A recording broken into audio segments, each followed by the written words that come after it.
Good morning. Thank you for being here for our regularly scheduled council briefing. We will go around the room and give a preview of today's full council actions. I'll start it off, and then I just want to remind my colleagues we do have an executive session that we will enter into. Very quickly, from the Governance, Equity, and Technology Committee, we have two items up for vote this afternoon.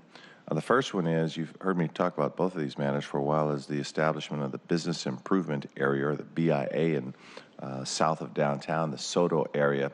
And so we've had the hearing and we've had many meetings on this, and so it's gone as smoothly as we would hope that it would go. So this is, as you may recall, the BIA started in 2013. It was originally for 5 years. This one extends it for another 10 years. Actually, there's some boundary extensions, and here again we're looking at how the sort of businesses assess themselves on terms of enhanced services for transportation and public safety, these kinds of things. And so we've got overwhelmingly positive support for this, voted unanimously out of committee, and so we'll present that this afternoon. And the second one is the surveillance ordinance, which again we've put a lot of time in for the last several months, and reached a really good piece of legislation. And so both Councilmember O'Brien and I made some amendments from the last meeting, but again here we're trying to review all of the technologies that we use now in our departments, the police department as an example, come up with what's called a SIR, a Surveillance Impact Report, which is a tool to look at how it affects all communities, do sort of an in-depth analysis of the 28 technologies that we use, how it affects our privacy interests. We've created basically a privacy officer, and so we've balanced that balance between protecting privacy, protecting the needs of all individuals, and making sure we're doing it as transparent as possible with the use of technology, and still allowing the departments to explain to us and explain to a community group that's created with advocates such as the ACLU, explain to the community group why they're doing what they're doing and how they're doing it. So it's a good piece of legislation. I look forward to presenting that again came out of committee unanimously. Quick comment. Yes. Thank you for the work you did with BIA. I know I was here 5 years ago with you when we first looked at it. In Soto, there was a lot of opposition at the time, and the fact that it's now received over 60% support, I understand, I think really highlights how important it's been to have the BIA down there, and I appreciate the work you've done. Very good. And then secondly, thank you too around working on with Shankar and with ACLU to make sure that this privacy has really been considered, but at the same time our departments can be able to acquire some of the latest software and hardware, and I appreciate the work you've done. Thank you. And with that, I'm finished, and Councilmember Bagshaw, Great, thank you. We actually have 12 items today on Finance and Neighborhood Committee, but they will be fairly quick. We've got 2 landmarks control, one in the U District and one up on Pine Street. And we've got the quarterly grant acceptance, the quarterly supplemental budget ordinance, then amending the 2018 city light budget to support increases in the AMI, the Advanced Metering Initiative. We've got a resolution that designates, this is down in Council President Harrell's area around Mount Baker Housing Authority to be eligible for the State Department of Ecology grants. And then we've got a series of appointments and reappointments, which I can speak to this afternoon, all of which came in front of my committee. Lastly, I just want to remind my colleagues, all 4 of us who are here today, that budget gets started this Wednesday. And I want to say thanks in advance to Allison McLean in my office. One of the things she's been working on with Council Central staff is to go and look at all of the slides, the statements of legislative intent that we did last year. And by council member, we're going to go back to each office to find out, have those items actually been incorporated this year? Did we move forward as was envisioned last year? And then whether or not these items have ended up in our budget going forward. So I think that's for me, that's the grounding that I wanted to be able to say, this is where we were last year and this is what we've done. This is the direction we're going along with the mayor. So I want to just alert you there, that's something I'm going to be focused on this year. And then also, I'm going to be gone Friday. I'm at the Association of Washington Cities meetings. So if you need anything, just know that it'll be a short week here on site for me. Very good. Thank you. Councilmember Juarez. Thank you. That's strong leadership. You were very chatty this morning, Council President. Thank you for the compliment. I take all insults as compliments, by the way, so.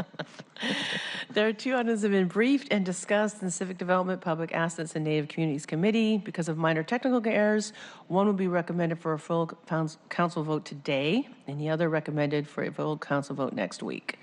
Let's start with Council Bill 119361, an ordinance relating to the Hing Hay Park Bush Hotel property agreements. This bill was heard in Civic Development or in committee last Wednesday, the 19th. The committee is supportive of the legislation. Because of a technical change in the title, it had to be reintroduced today, and with the support of my colleagues, we'd like to refer it directly to City Council for a vote at our next meeting on Monday, October 1st. That is a lease agreement, a contract agreement, 37 years in the making. Next, we have Resolution 31842, a resolution relating to grant funding managed through the State Recreation and Conservation Office. This resolution is the city's application for grant funding of $5.5 million awarded by the State Recreation and Conservation Office. So it looks like we've been doing this for years. Grant funds will be used to support 12 parks and recreational capital projects. Because of a process delay, this resolution was briefed as an information item in committee last Wednesday. According to council rules, a resolution can be introduced and adopted at the same council meeting. With the council president's approval and committee support, I will introduce and recommend a vote on this resolution today at 2 p.m. In regards to civic arenas, there are 2 major items that were voted out of the Select Committee of Civic Arenas on September 14th, starting with Council Bill 119344, which revises the use of the admissions tax, and Council Bill 119345, which includes the 3 transaction documents, the development agreement, the lease agreement, and the integration agreements. On September 14th, we had a discussion and a vote on Council Bills 119344 and Council Bill 119345, both passed out of committee as amended. There's one proposed amendment for City Council's consideration to amend Council Bill 119344, that's the admission tax, to correct a Council Bill number referenced in the section of the bill. It is not substantive. As you know, these 2 bills represent the arrangement between the City of Seattle and Arena Co. to redevelop Key Arena into a first-class sports and entertainment facility. I look forward to the final step of this long process this afternoon. Excellent. Thank you, Councilor Morris. Councilor Herwold, just in time. All right. Good morning. Good morning. And so we had committee last week on Friday, but since the items moving out of committee on Friday were late for today's full council agenda, we'll be hearing those next week. So I have no items on the Civil Rights, Utilities, Economic Development, and Arts Committee agenda on the full council this week.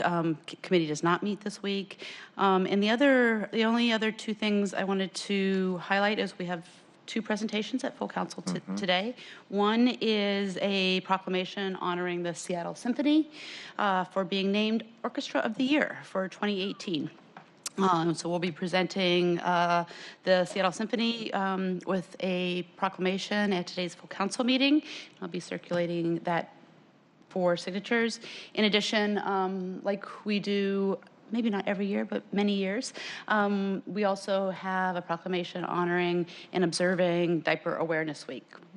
We have 2 copies of the proclamation for signatures, and we'll be joined by Westside Baby to have them lead the presentation and receive the proclamation. So remind me, what are we aware of here? Is it using cloth diapers as contrasted to disposables? Is it just the need to have more donations? It's a great unmet diaper need, and how that unmet need impacts low-income children and impacts their development. Great, I respect that very much. The question is, are we doing a drive again? Are we asking for... We are not doing a drive. Okay. We are raising awareness so that folks individually or organizations collectively can contribute. I think we are all encouraged to contribute, and there are many ways to do so. It doesn't always have to be just with contributing diapers.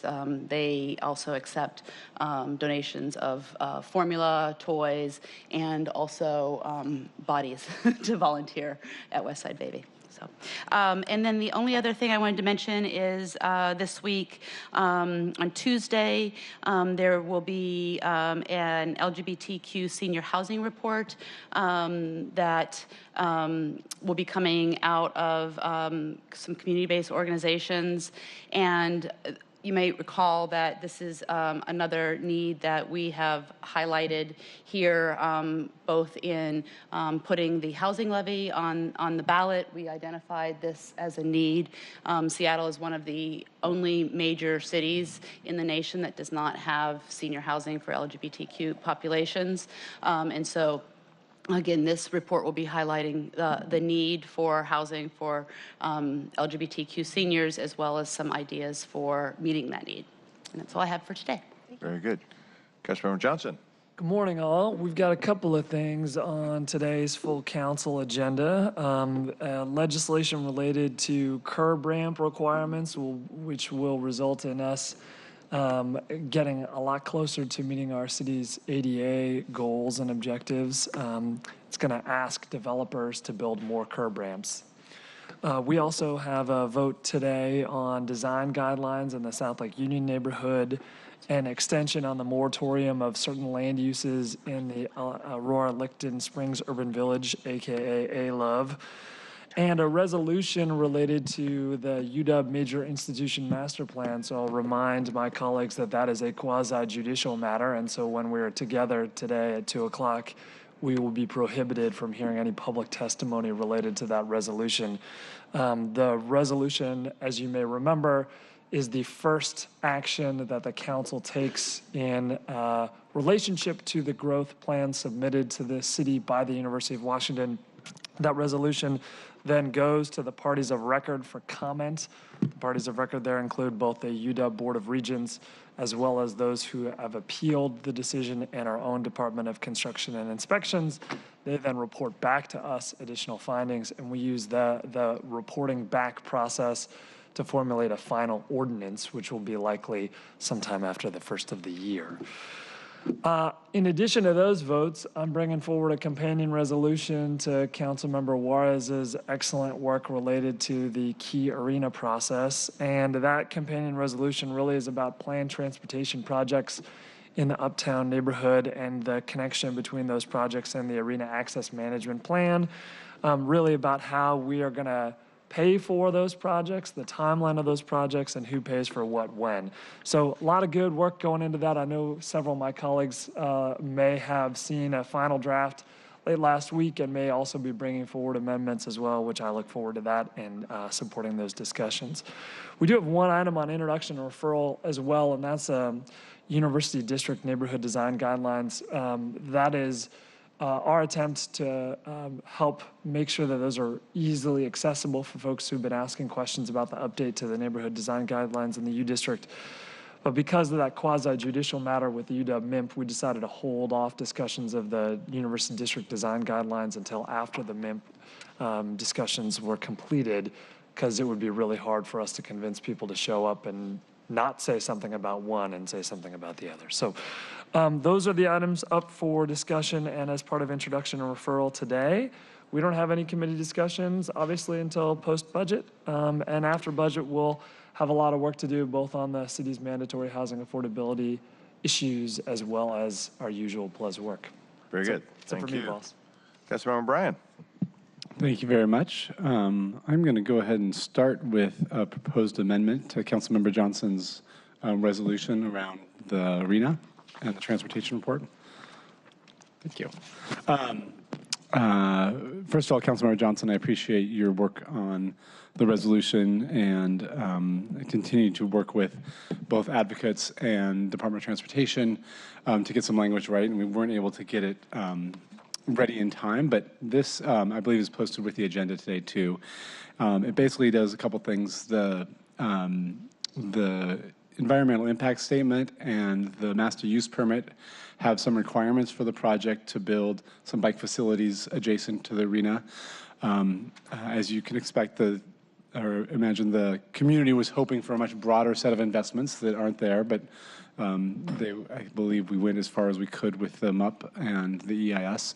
But there are other pieces to the network near Seattle Center that are missing that won't be covered in those first two devices. And so what this does is it creates a new section asking the Department of Transportation to come back and report to us sometime next year about what their plans are to complete that. In their response to previous inquiries from community, they had some problems with some of the roads that had been identified for bike facilities, and so I think this is an effort to say, hey, if those streets are not going to be viable, is there an alternative that will meet the need to create connectivity?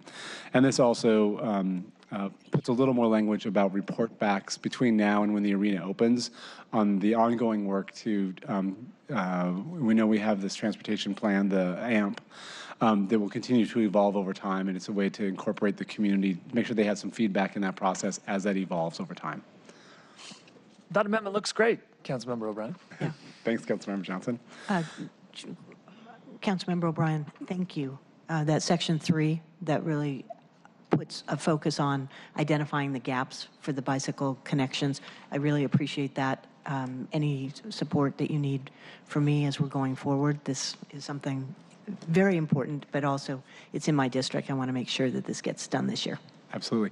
And it was really important for the Department of Transportation, and I think everyone involved, that this also highlight that these projects go through a filter of the bicycle master plan too, because there's a whole host of investments throughout the city that are being done. And so these aren't just standalone projects, you know, in the context of, okay, is this a top priority, middle priority, lower priority? So that'll be part of that evaluation as we go forward too. The Sustainability and Transportation Committee has a couple items on this afternoon's agenda. We have appointments to the Sweet and Beverage Tax Advisory Board. We also passed out a committee last week, the transit benefits legislation. This is a requirement with a long ramp up, almost a little over 2 years now, for employers with over 20 employees to allow their employees to have a pre-tax deduction for transit passes. I have asked that be held for one more week to come to full council. I don't anticipate any changes to it, although if folks have concerns, certainly love to hear them. There's a lot of activity on this afternoon's agenda, so I thought I'd give it an extra week so we could have a little more time to discuss that when it comes up. One last thing I'll just mention, of course, there's no standing committee meetings, but there is going to be a special committee meeting for the Sustainability and Transportation Committee Friday morning, October 12th from 9:30 to 10:30. And I want to thank colleagues for allowing this to happen. This is a special report back on the Racial Equity Toolkit around the work that we've been doing about accessory dwelling units and detached accessory dwelling units. The reason I asked for this timing is because the environmental impact statement, the final environmental impact statement, is expected to be released about this time, and there's been a lot of work done led by Susie and my staff to do a racial equity toolkit to really understand, as we make it easier for folks to build backyard cottages and mother-in-laws, are we going to see the same disproportionate benefits, or are there things we can do? And there's been a lot of good feedback we've got from community members, especially low-income homeowners who participated in the Racial Equity Toolkit, to help frame how we might do this. And so I wanted an opportunity to share that Racial Equity Toolkit concurrent with the final environmental impact statement. Legislation for all those things will likely not be till early next year, but it's an important milestone and something we've been working on for a couple years. Very good. Thanks, Councilmember O'Brien. Councilmember Gonzalez. Good morning. Good morning. I'm going to make my report pretty short. We have 3 agenda items from the Gender Equity, Safe Communities, New Americans, and Education Committee on this afternoon's full council agenda. Those are items 17, 18, and 19. One new appointment to the Seattle Fire Code Advisory Board and 2 reappointments to the same entity. And that is all I have. Thank you very much. Okay, so just strong leadership, always from Councilmember Gonzalez. We are going to listen for the public to a special presentation, of course, at 12:30 today. I think all of you know the mayor will give her 2019-2020 biennium budget speech. That'll be at Fire Station 10. We have chairs reserved for the council, and we look forward to hearing that. And with that, we're going to move into executive session. We have one item we need to discuss, and so as presiding officer, I'm announcing that the Seattle City Council will convene an executive session. The purpose of the executive session is to discuss pending, potential, or actual litigation. This gives us an opportunity for the council to discuss confidential legal matters with city attorneys as authorized by law. A legal monitor from the city attorneys is always present to ensure that we reserve questions of policy for our public open sessions. I expect this session to end in 30 minutes, which I just can't see the clock. 10:22. It's 10:20 at 10:22. And if it goes beyond that period, I'll announce its duration, its expected duration in the public setting. And with that, let's move to executive session.